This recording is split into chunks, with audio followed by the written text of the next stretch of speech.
여러분 안녕하십니까. 지금이 토요일 오후 1시 36분을 가리키고 있습니다. 그래서 이번에는 이제 여기부터 할 차례인데요. 시작하도록 하겠습니다. 아인슈타인은 오랫동안 사실상 유일하게 광량자를 지지하는 학자였다. 그는 10년 가까이 홀로 연구를 진행하였으며 1909년에는 간단한 사고 실험을 통해 빛이 파동과 입자의 성질을 모두 가진다는 최초의 파동 입자 이중성을 제안하였고, 이 자리에서 훗날 입자설과 파동설을 통합시키는 융합 이론이 나올 것이라 예견했다. 전번 시간에 내가 뭐라고 했습니까? 빛이 파동인가 입자인가 그랬잖아요. 그래서 아인슈타인은 입자보다는 파동설을 지지했다 이렇게 얘기를 했는데, 여기서는 그게 아니라 아인슈타인은 파동과 입자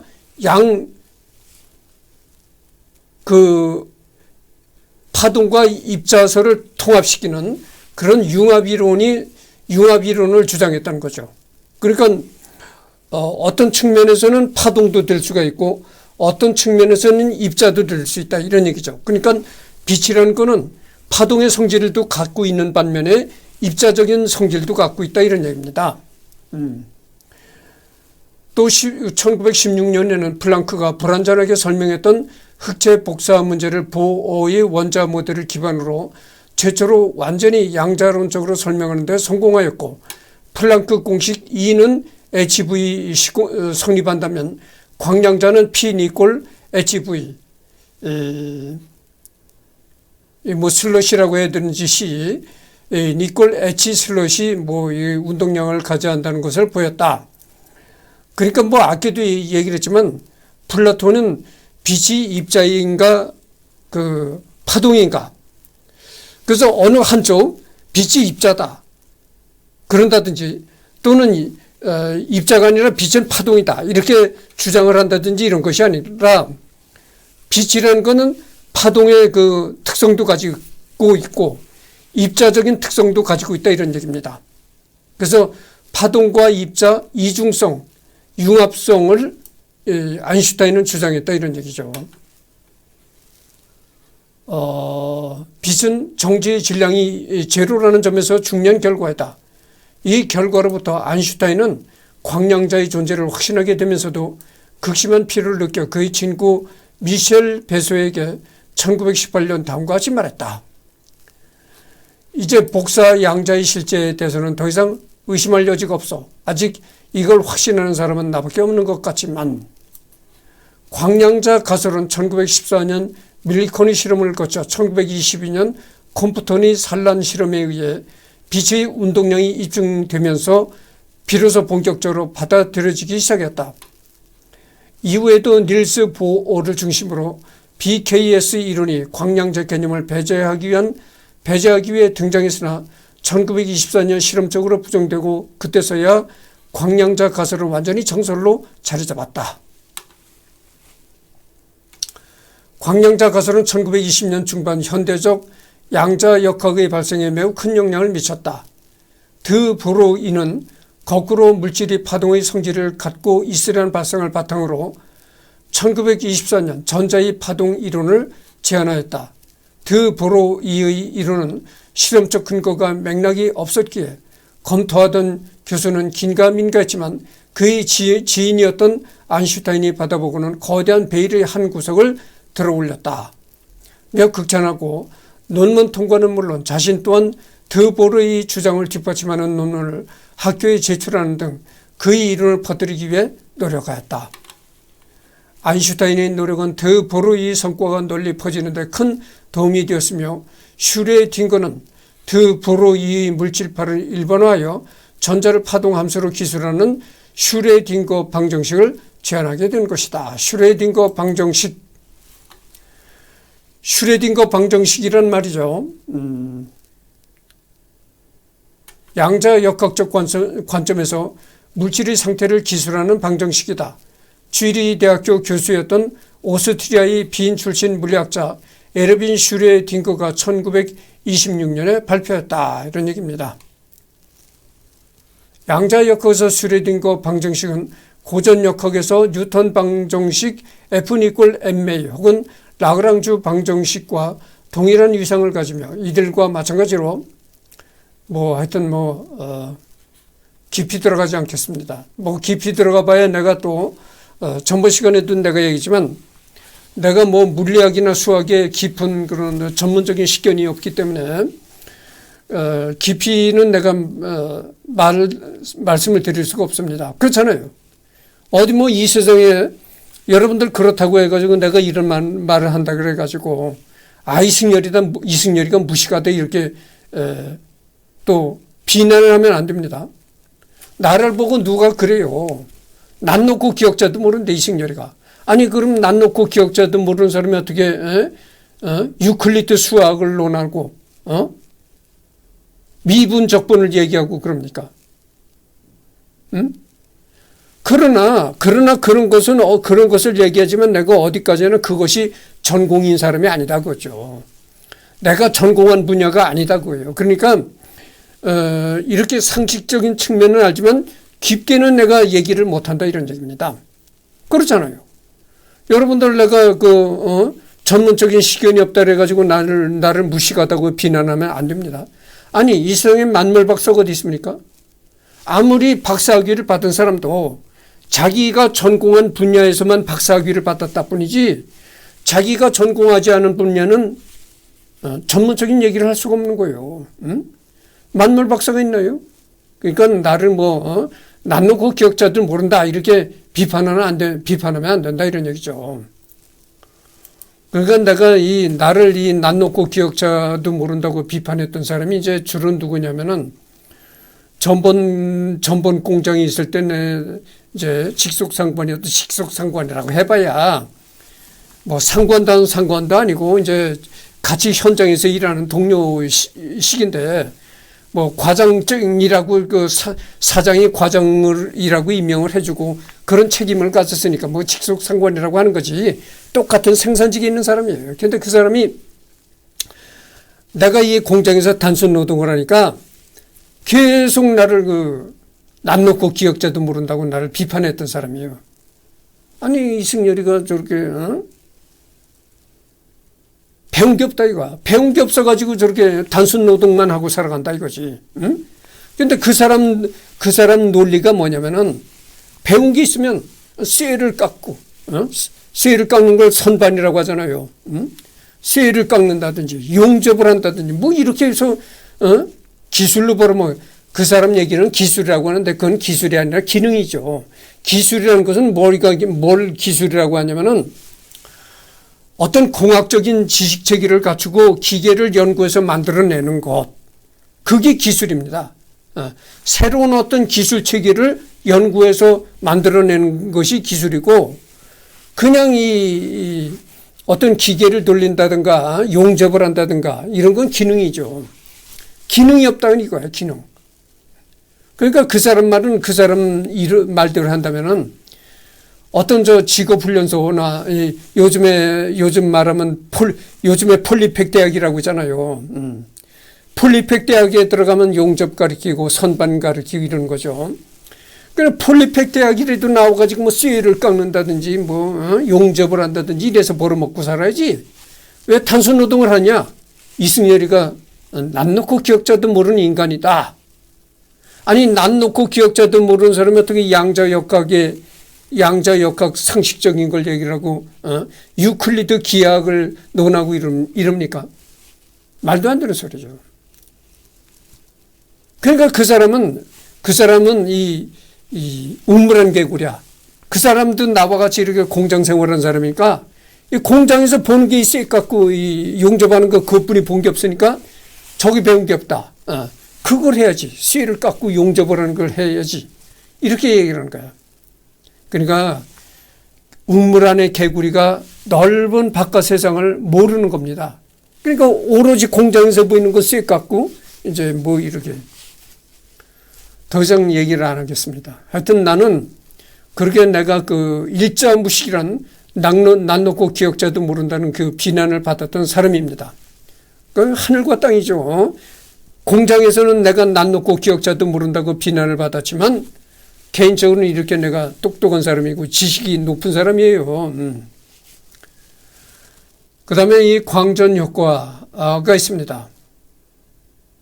광전 효과. 광전 효과는 금속의 특정 파장의 빛을 쬐었을 때 전자가 방출되는 현상으로 전자의 방출은 전적으로 빛의 진동수에 의해 결정되며 빛은 얼마나 오래 쬐는지와는 관련이 없다.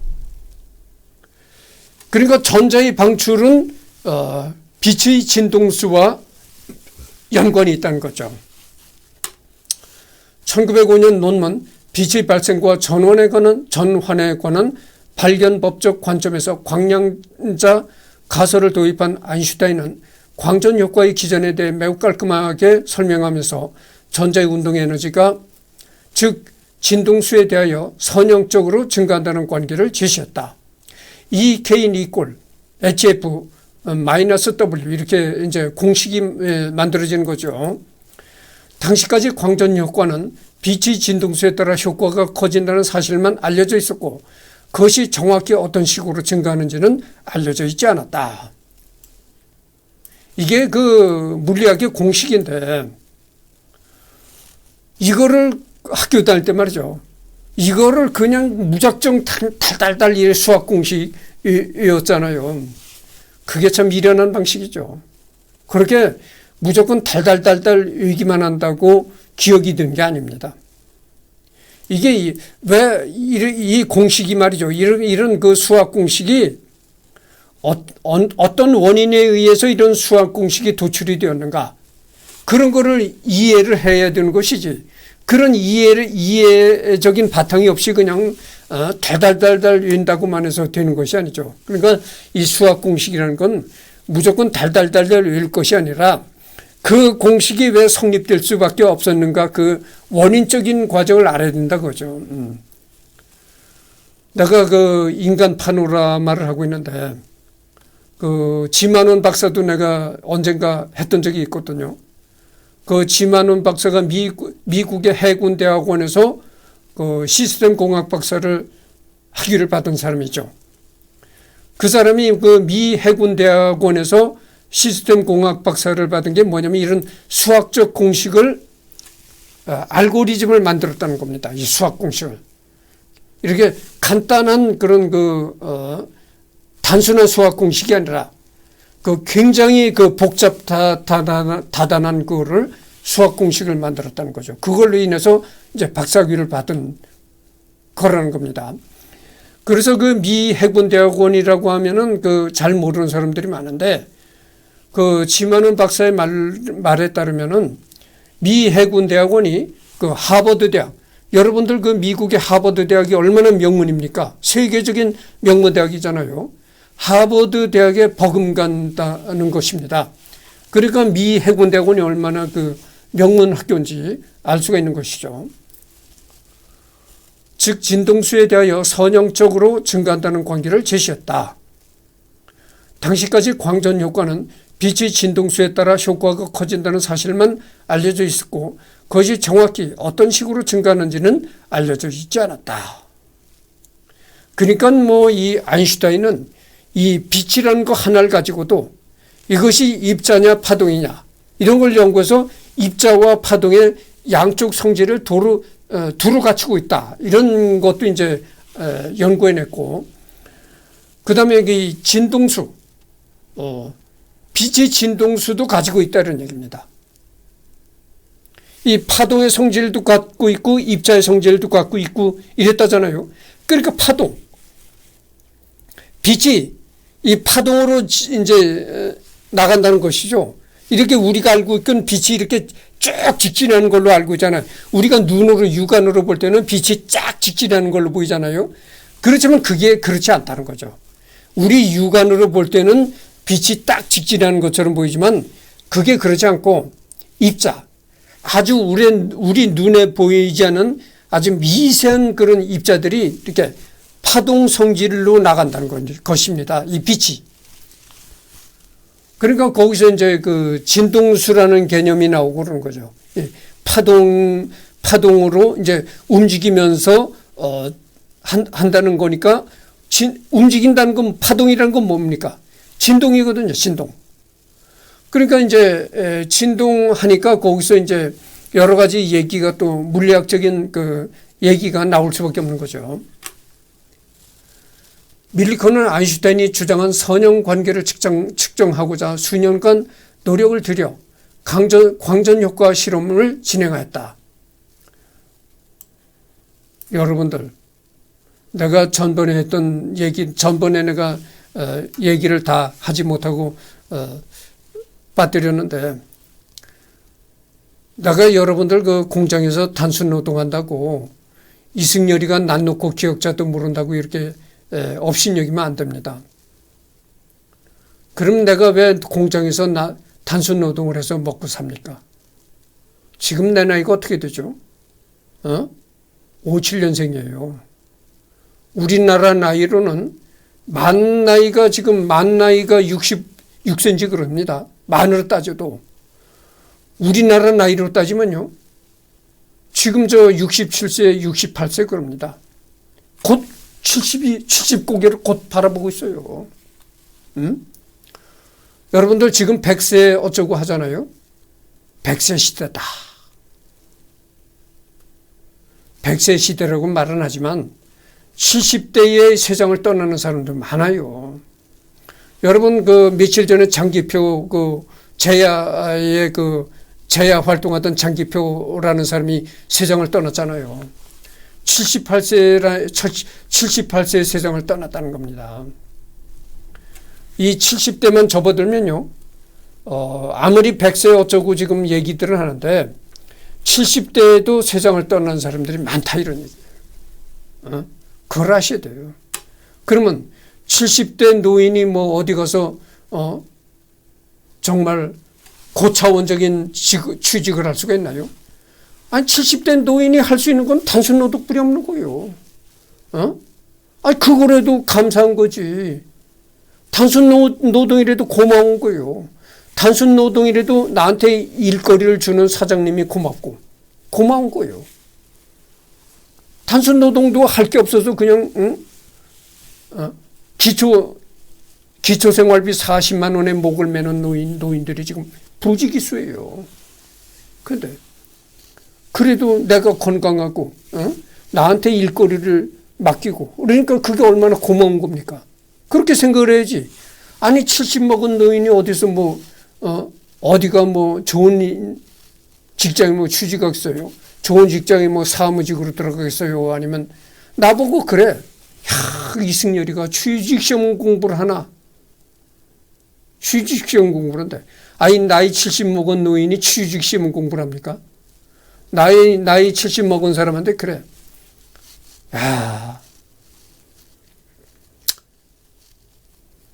될성 부른 나무는 떡잎부터 또 알아본다네. 우리 그 전통적인 속담에 그게 있잖아요. 나보고 그런 얘기를 합니다. 나이 70, 이제 내일 모레 70인 사람한테 그런 얘기를 해요. 될성 부른 나무는 떡잎부터 또 알아본다네. 그런 속담이, 그런 속담을 얘기하는 거는 어떤 사람들한테 얘기하냐면은 대학을 갓 졸업한 20대, 30대, 이런 젊은이들한테 될성 부른 나무는 떡잎부터 알아본다. 그런 얘기를 할 수가 있는 것이지. 아니 이제 70고개를 접어드는 사람한테 될성 부른 나무는 떡잎부터 알아본다. 이게 말이나 듣는 소리입니까? 그러니까 이제 내가 또 이제 얘기가 길어지겠는데 들어보십시오. 내가 얼마나 나를 젊은이로 보냐면은 아주 청년이다. 이 소문이 짜자하게 번지니까 그 소문을 듣고 어떤 목사님하고 이제 장로님하고 자꾸 내 집을 찾아온 거야. 그래도 내가 안 만나지 않았거든. 문 앞에 와서도 자꾸 이제 좀 이렇게 우리 얘기 좀 나누자고 했는데도 그냥 돌려보내고 했단 말이죠. 그랬더니 딱 내 문 앞에 이제 대기하고 있다가 내가 외출했다 들어올 때 그때 이제 나를 딱 이제 면담을 한 거야. 아니 그래가지고 소문에 들으니까 이승열이가 될성 부른 나무는 떡잎부터 알아본다네. 청년이라네. 아니 자꾸 이러니까 진짜 이승열이가 20, 30대 청년인 줄 알았었나 봐. 아니 근데 딱 나를 보니까 어이구 소문관에서 정반대거든. 근데 그 목사님은 뭐 별 그게 없는데 그 장로라는 그 사람이 나이가 지긋해 보이더라고. 나이가 많아 보이더라고. 그 장로라는 사람이 사람을 볼 줄 아는 사람이야. 딱 나를 보더니 청년이 아니거든. 그래서 이제 되돌아갔던 그런 일이 있거든요. 내가 청년이면 어떻게든지 이제 포교를 해가지고 자기네 교회로 끌어들이려고 했었는데 딱 보니까 어이쿠 소문과는 정반대로 이제 나이가 지긋한 사람이 나오더라 이거야. 나이가 지긋한 노인애더라 이거죠. 근데 그러기엔 하여튼 이 세상 사람들이 뭐 진짜 뭐 봉사인지 아니면 전부 이 시력이 나쁜 사람들만 사는지 그렇게 나를 자꾸 청년 뭐 될성 부른 나무는 떡잎부터 알아본다고. 아니 어디가 취직을 해야지. 20, 30대 청년들은 얘기하듯이 그렇게 얘기를 해요. 내가. 그건 내가 고마운 게 얼굴은 나이가 들어 보이겠지만 건강하고 활동적이고 내가 이렇게 어디 뭐 병약해서 맨날 병원에 입원해서 골골하지 않고 내가 지금도 나가서 단순 노동을 한다 그랬잖아요. 단순 노동이라도 내가 활기 있게 일을 해서 내가 벌어서 내가 생활비 마련하고 이렇게 활동성 있게 살아가니까 그러니까 이제 젊게 보는 것이 내가 병에 걸려서 골골하고 지팡이 짚고 다니고 허리가 구부러져서 지팡이 짚고 다니면 젊은이로 불러달라고 해도 불러주지 않을 거라고 이 말이죠. 그러니까 내가 이 젊은이라고 자꾸 나보고 그러는 거는 내가 이 나이는 들었지만 어디까지나 내가 이 건강하고 활동적으로 살아가니까 이제 그런 얘기를 한다 이런 얘기입니다. 하여튼 그건 그렇고 그래서 내가 배운 게 없어서 어디가 취직을 못한 것이 아니고 배운 게 없어서 어디가 취직을 못한다고 남 놓고 기억자도 모른다고 이렇게 얘기할 것이 아니고 내 나이를 생각해 봐라 이거예요. 57년생이. 아니 57년생이 되면요. 아무리 박사학위를 받았어도 취직할 자리가 없는 겁니다. 그렇잖아요. 아니 지금 젊은 사람이 대학이나 대학원에서 박사학위를 받고 나오는 사람 신진들이 많은데 젊은 사람으로서 박사학위를 받고 나오는 사람들이 많은데 70대 먹은 노인을 박사학위 붙였다고 취직시켜 줍니까? 말도 안 되는 소리죠. 그러니까 어디가 취직을 못한다고 해가지고 저게 남 놓고 기억자도 모른다 이런 거야. 그러니까 이승열이가 아주 20, 30대 청년으로 그렇게 생각을 한다니까. 그래요. 나보고 지금도 취직하라나요? 취직. 아니 공무원 시험을 쳐야지. 저렇게 뭐 아는 게 많고 그러면 공무원 시험을 쳐가지고 뺀대를 놀리고 살아야지. 응?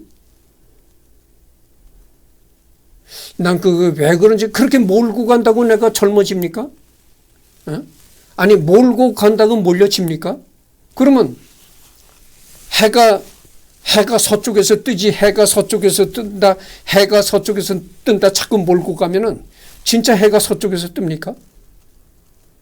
아무리 몰고 가도 해는 동쪽에서 뜨게 되어 있는 거예요.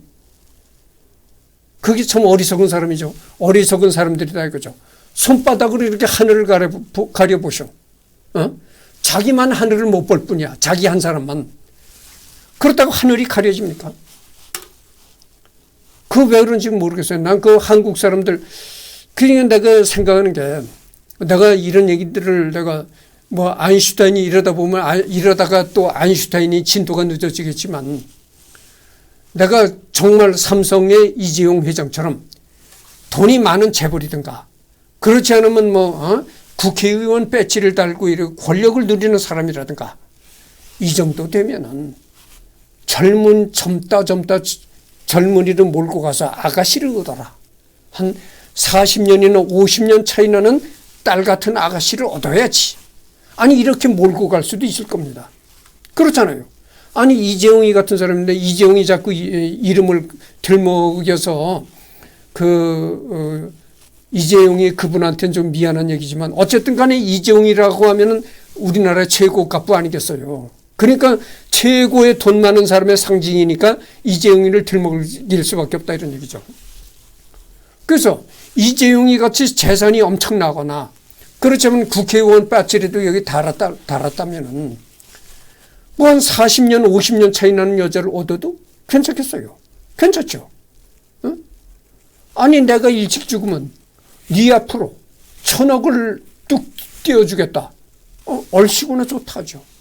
아니 돈 없는 여자의 1,000억이면 평생을 먹고 살 수 있는 돈인데 얼씨구나 좋다는 겁니다.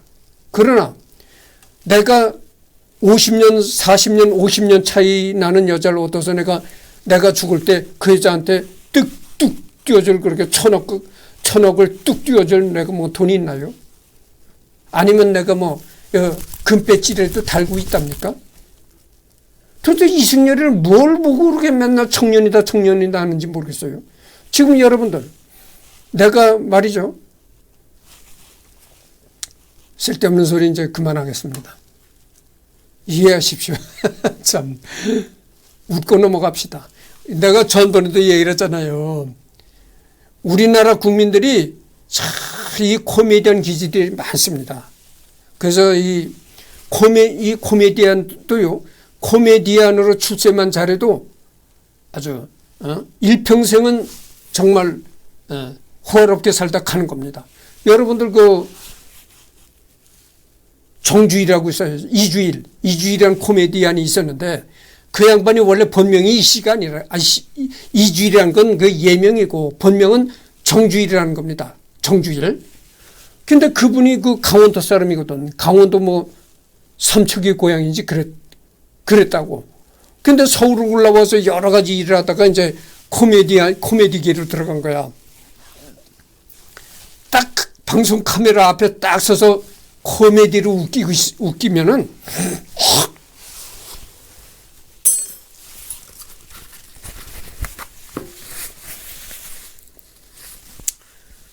코미디 쇼를 진행했다고 하면은 강남에 한 30평짜리 아파트, 강남에 30평짜리 아파트를 대여섯 채를 살 수 있는 돈을 벌었다는 거야. 한 번 그 TV 카메라 앞에 딱 서서 웃겨버리면은 강남에 30평짜리 아파트를 대여섯 채를 샀다는 거예요. 웃기기만 잘해도 웃기는 것으로 이름이 나도 그렇게 돈을 엄청나게 벌고 호화스럽게 살아가는 겁니다. 호의호식 하는 겁니다. 코미디언으로서 성공하면요. 아니 뭐 국회의원 뭐 이런 게 대통령 국회의원이 부럽지 않아요. 아니 대통령 뭐 부러울 게 뭐 있겠어요. 여러분들 대통령이 딱 5년만 하고 그만두는 건데 5년만 하고 대통령 자리를 내놓고 나면요. 먹는 건 욕분이 먹을 게 없어요. 어? 지금 저 문재인이도 얼마나 욕을 먹습니까? 그러면 나는 뭐 내가 아주 솔직히 밝히는 겁니다. 대통령 선거에서 내가 윤석열 씨를 내가 찍었어요. 어? 대통령 선거에서 전번에 대통령 선거에서 내가 윤석열 씨를 찍었다니까. 그 윤석열 씨가 대통령이 됐잖아요. 그러면 윤석열 씨가 5년 후에 딱 이제 대통령을 이제 임기를 채우고 나가잖아요. 나가서 그 다음 대통령이 예를 들어서 그 다음 대통령이 계속 우파 대통령이 들어서면 괜찮은데 만약에 일이 잘못돼가지고 좌파 진영에서 대통령이 나왔다고 하면은 그 다음에 윤석열 대통령도 욕을 엄청나게 얻어먹게 되는 겁니다. 비난의 대상이 되는 거예요. 그러니까 대통령이 부럽겠어요? 국회의원이 부럽겠어요? 부러울 게입니까? 여러분들 그 대통령 임기를 마치고 이제 퇴직하고 나가잖아요. 나가면은 한 달에 받는 돈이 한 1,300만 원인가 그렇게 받나 봐요. 아니 한 달에 1,300만 원 그게 뭐 아무것도 아니죠. 어? 한번 카메라 앞에 서서 웃겼다 하면 강남에 30평짜리 아파트 대여섯 채를 살 수 있는 돈을 번다니까. 그까지 한 달에 1,200, 1,300 그거지 뭐 세 발의 피죠. 그러니까 대통령이 부럽겠어요? 부러울 게 없는 거야. 그러니까 여러분들, 우리나라 국민이 그렇게 그 유머 감각이 많아. 그러니까 이 유머로 빛을 봐서 다들 성공해라 이거예요. 코미디언으로 성공했다 하면 돈을 막 갈퀴로 긁어 모는 거야. 갈퀴로 긁어 모아. 우리 같은 서민은 평생 벌어도 강남에 30평짜리 아파트 한 채도 마련을 못하고 죽는 겁니다. 근데 한 번 카메라 앞에 서서 웃겼다고 하면 강남에 30평짜리 아파트 대여섯 채를 벌어들인다 이거야. 그러니까 여러분들 코미디언으로 성공하십시오. 부러울 게 없는 겁니다. 그래서 내가 전번에도 얘기했지만 베토벤의 베토벤의 로망스라는 곡이 있는데 그걸 얘기를 하니까 이승열이가 노망이라는 게 뭐냐면 치매를 얘기하는 거예요. 치매. 아니 이승열이가 노망이 들렸대? 미 항공우주국 나사를 얘기를 하니까 아니 이승열이가 뭐 나사가 하나 빠진 것 같이 그렇게 모자란데? 그렇게 웃겨줍니다. 우리나라 국민이 아주 유머 감각이 뛰어난 민족입니다. 그래서 우리나라 국민들이 그렇게 유머가 뛰어나기 때문에 언젠가는 이 대성화 세계적인 무대에 나가서도 우리나라 국민들이 아주 지구를 들썩들썩하게 국위를 선양하고 대한민국의 이름을 날리고 이렇게 되리라고 생각합니다. 생각해 보세요. 우리나라 사람처럼 그렇게 유머가 많은 민족이 어딨나. 그렇게 아주 유머 감각이 탁월합니다. 베토벤 로망스 곡을 얘기를 하니까 아니 이승열이가 나이가 들어서 노망을 한대? 미국의 미 항공우주국 나사를 얘기를 하니까 아니 이승열이가 나사가 하나 빠진 것 같이 그렇게 모자란데? 그렇게 유머 감각이 뛰어나요. 사실 밀리컨 본인은 아인슈타인이 이론을 반박하기 위해 실험을 계획한 것이었고 결론이 나온 이후에도 아인슈타인의 이론은 실험적으로 만족스러움에도 설득력 있는 이론적 근거를 바탕으로 한 것이 아니라면서 이것을 대체할 수 있는 이론이 필요하다고 여겼다. 이러한 입장은 다른 물리학자들도 마찬가지였다. 그러나 밀리컨의 실험은 아인슈타인의 이론이 무엇을 바탕으로 하든 간에 광전 효과를 가장 잘 설명하는 이론임을 보여줬고 아인슈타인은 1922년 광전 효과의 법칙을 규명한 공로로 노벨 물리학상까지 받게 된다. 그러니까 이게 내가 전번에 내가 언젠가 잘못 얘기를 했는데 아인슈타인이 1992년에 노벨 문학상을 받았다. 노벨 물리학상을 받았다. 이렇게 내가 얘기를 했는데 그게 잘못 얘기를 한 거고 1922년에 노벨 물리학상을 받았다는 겁니다. 이 광전 효과의 법칙을 규명한 걸로. 그러니까 1922년에 아인슈타인이 노벨 물리학상을 받았다 이런 얘기입니다. 그때까지만 해도 광량자 가설은 물리학계에서 대부분 배척되었다. 이런 얘기입니다. 광전 효과는 양자 효과를 태동시킨 중요한 계기이기도 하지만 LCD, LED 등 디스플레이 소재 등의 발광소자 등의 기본 원리이며 이미 20세기 초반에 현대물리 가장 중요한 개념인 기본 입자 중 하나인 광자를 규명했다는 것에서 그 중요성은 절대로 상대성 이론에 뒤지지 않는다. 광자는 전자기력을 매개하는 게이지 보선이다. 기호로는 이게 알파라고 해야 되는지 하여튼 나와 있네요. 게이지 보선. 게이지 이론에서 기본 상호작용을 하는 매개하는 스핀이 정수고 보스 아인슈타인 통계를 따르는 입자다. 사실상 게이지 보선은 스핀이 제로인 스칼라 보선과 다르게 스핀을 가지고 있으므로 벡터 보선으로 칭하기도 한다. 벡터가 본 뒤 무언가를 실어 나르는 것이라는 의미라는 것에 비춰본다면 이것대로 적절한 이름이다. 파울리 베타 원리를 따르지 않으므로 여러 입자가 동일한 상태에서 겹쳐 있을 수 있다. 뭐 깊이 들어가면 또 안 되니까 광자, 빛은 입자성과 파동성을 가진다. 이중 빛이 입자성을 가리키는 빛의 이명이 바로 광자다.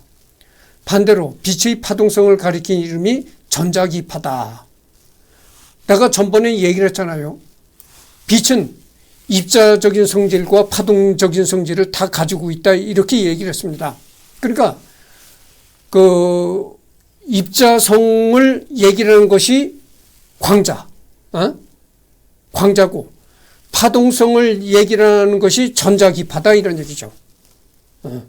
그러니까 빛의 입자성을 얘기를 할 때 그것이 광자고 빛의 파동성을 얘기할 때 그것이 전자기파다, 이런 얘기입니다.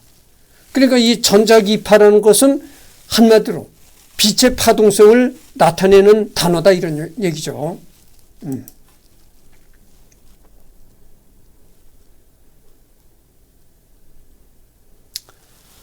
또 브라운 운동.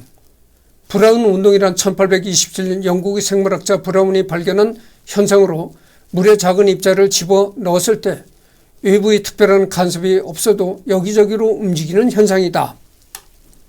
브라운은 꽃가루를 실험했었기 때문에 자신이 당시에 유행하던 학설이던 생기를 발견했다고 생각했으나 나중에 아무 입자든지 작기만 하면 같은 형태를 보인다는 것이 관찰돼서 물리학자들의 관심을 끌었다. 아인슈타인의 업적은 이것이 물 분자의 열 운동에 의해 그 입자의 통계의 역학적 임의 보행 운동하는 현상이라고 설명하는 것이다. 예를 들어 정지한 물통에 아주 작은 입자를 하나 넣었다고 해보자. 그러면 입자는 물속에서 물 분자들과 충돌하여 이리저리 움직이며 앞으로 어떻게 움직일지는 예측 불가능에 가까워서 랜덤 워크라는 것이다. 물통에 들어간 입자가 충분히 크다면 역학적 평형관계를 이루지만 입자가 너무너무 작으면 계속해서 움직인다는 것. 아인슈타인은 이런 가설로부터 미소 입자의 움직임을 나타내는 식을 만들었는데 이는 추후에 프랑스 물리학자 바티스트 페링이 이 실험으로 검증해냈다, 이런 얘기입니다. 이 업적의 중요한 부분은 당시에는 생소했던 확산이나 임의 보행과 같은 개념을 도입하고 이론화한 것이다. 즉 무작위 과정이 물리학에서 중요 개념으로 대비한 사건으로 그 중요성이 같은 해에 발표된 광량자 가설이나 특수상대론에 비해 결코 처진다고 할 수 없다. 뿐만 아니라 그 이전까지 원자는 자연 현상을 편리하게 설명하기 위한 가상의 개념이라는 견해가 많았는데 이는 원자의 존재가 실험적으로 받아들여지지 않았기 때문이다. 루드비 볼츠만 등의 물리학자는 원자론의 개념으로 기체를 연구하는 과정에서 원자론을 받아들이지 않는 진영의 맹비난을 받고 조롱거리가 되기도 한다. 아인슈타인은 원자 개념 없이는 브라운 운동을 절대로 설명할 수 없다는 것을 입증해냈고 이후 원자가 실제하는 개념으로 받아들여지게 된다. 아인슈타인이 만든 확산, 임의 보행 모델은 통계 역학에서 중점적으로 연구되었고 수학에서도 확률, 미적분학 등으로 발전했다. 그 영향력은 오늘날에는 경제학의 경제의 예측 및 시계열 분야, 주식 채권을 분석하는 금융 경제학에도 연구 대상이 되고 있을 정도이다.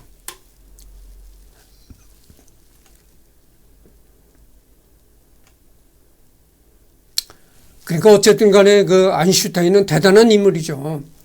아인슈타인이 이렇게 확산 임의 보행 모델 이런 얘기는 그 통계학에서도 영향을 주었고 그 다음에 수학의 확률 미적분학에도 영향을 줬다.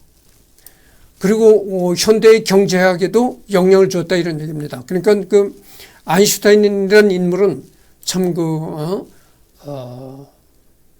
거대한 천재죠, 천재. 대표적인 예로 이 브라운 운동은 파생 상품인 옵션의 가격을 계산하는 데 쓰인다. 시카고 대학 경제학과의 피처 블랙과 마이론 스쿨스는 주식 가격의 그 로그 정규 분포를 따른다고 가정하고 주식과 옵션과의 관계를 수식으로 만들어 보았더니 옵션 가격에 대한 편미분 방정식을 얻었다. 이것의 해를 구해야 옵션 가격을 계산하는데 편미분 방정식에 대해 조금이라도 안다면 이해하겠지만 편미분 방정식의 해를 구하는 건 보통 어려운 게 아니다. 블랙과 숄즈 두 사람이 지지치고 자기들보다 수학 잘하는 물리학과에 가서 도움을 요청했는데 이거 브라운 운동 아님? 아인슈타인 등등 물리학자들이 이미 다 풀었는데 하고 해를 구해 주었다고. 이 해가 블랙숄즈 옵션 가격 계산식으로 옵션 매매 필수로 사용되는 계산식이다. 숄즈는 이 계산식으로 1997년 노벨 경제학상을 수상한다. 이런 얘기입니다.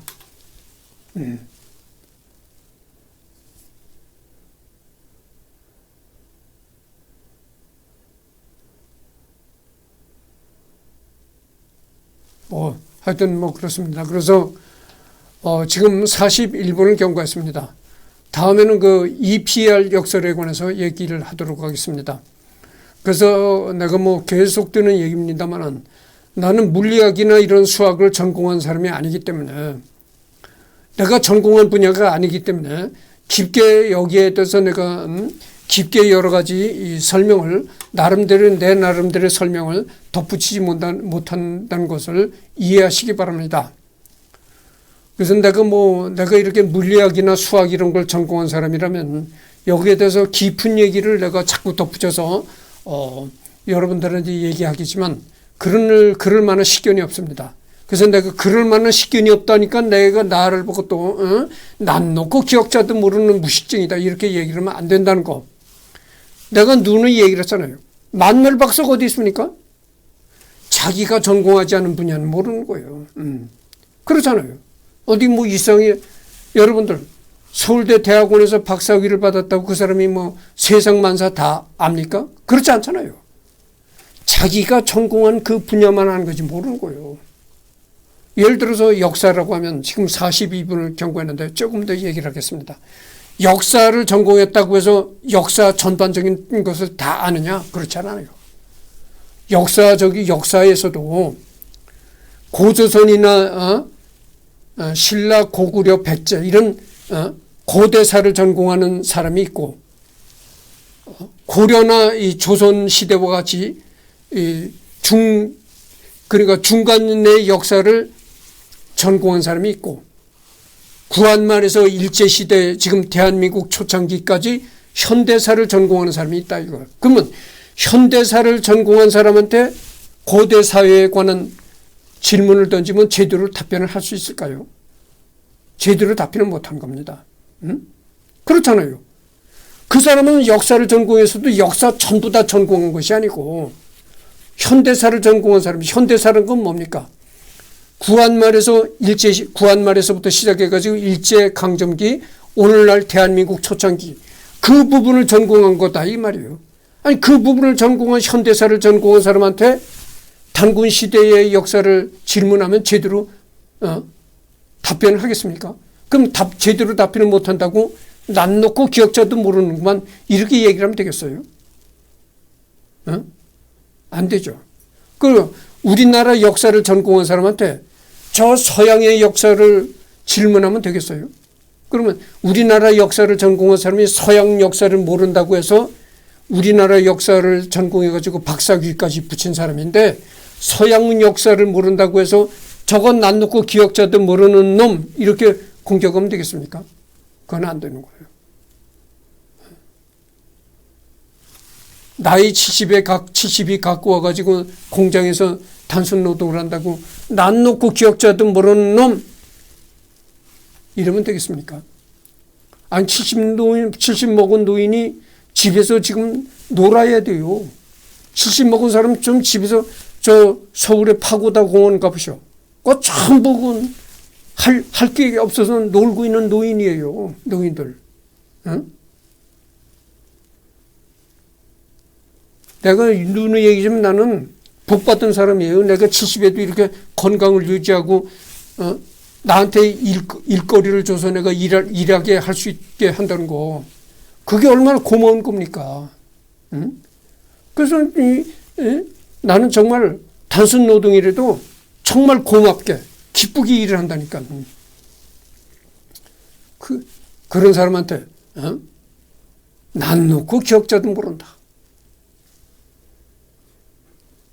여러분 그렇게 남을 자꾸 업신여기고 비난하지 마시기 바랍니다. 그렇게 자꾸 남을 업신여기고 비난하면요, 다 그게 부메랑이 돼서 돌아오는 겁니다. 누워서 자기 얼굴에 누워서 침을 뱉어봐요. 그 침이 어디 갑니까? 자기 얼굴에 뚝 떨어지는 거야. 예전에 그 김영욱이가 중앙정보부를 지냈던 김형욱이라는 사람이 미국에 가서 크게 박정권을 비방했다잖아요. 그러니까 가서 뭐라고 합니까? 김영욱 씨. 비난하는 것은 이 국내에서 우리끼리 비난하는 것은 좋지만 해외에 나가서 그렇게 대한민국을 비난하면 그게 해외에 나가서 그렇게 대한민국에 침을 뱉으면 그 침이 어디로 떨어집니까? 해외에 나와서는 이런 행동을 하지 마시오. 그렇게 설득했다는 거 아니에요. 그렇게 이승열이가 난 놓고 기억자도 모른다 어쩐다 맨날 이렇게 이승열이 가지고 침 뱉어봐야 그게 자기 얼굴에 자기가 침 뱉는 거예요. 그게 다 부메랑이 돼서 돌아오는 겁니다. 그렇게 남을 자꾸 이렇게 업신여기고 침 뱉고 이러지 마시기 바랍니다. 그 침이 어디 갑니까? 남을 자꾸 쓸데없이 욕을 하면 그 욕이 자기한테 돌아오는 거예요. 부메랑이 돼서 돌아오는 겁니다. 그런 어리석음을 하지 마. 물론 무작정 남을 또 과대평가해서도 안 되겠지만 그렇다고 해서 할 일 없이 자꾸 그 남을 비난하고 손가락질하고 난 놓고 기억자도 모른다 뭐 일자무식이다 그러면 안 되는 겁니다. 그래서 다음 시간은 EPR 역설에 관해서 하도록 하겠습니다.